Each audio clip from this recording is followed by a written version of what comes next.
পেঁপেটাকে এইভাবে গ্রেট করে নেব। আর কি বানাচ্ছি আপনারা কমেন্ট করে জানাবেন।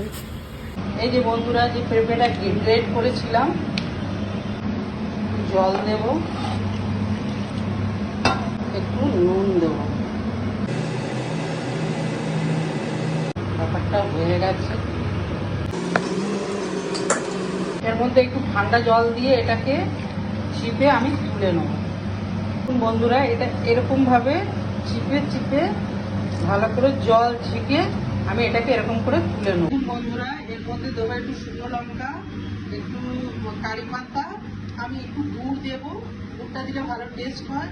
একটু কাঁচা লঙ্কা দেবো, আর এই যে দই আছে দইটা দেবো, আর এই যে সর্ষে দেবো, আর একটু হলুদ দেবো। একটু হলুদ দিয়ে দিচ্ছি।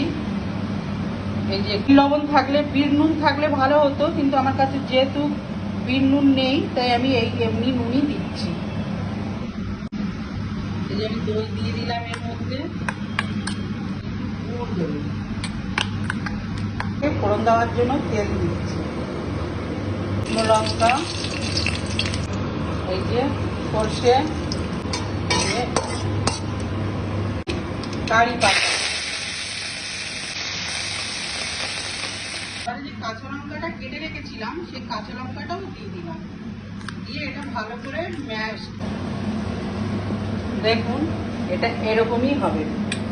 বন্ধুরা, এটা খেতে এতটাই টেস্টি হয়, না খেলে আপনারা বুঝতে পারবেন না যেটা কি অসাধারণ জিনিস।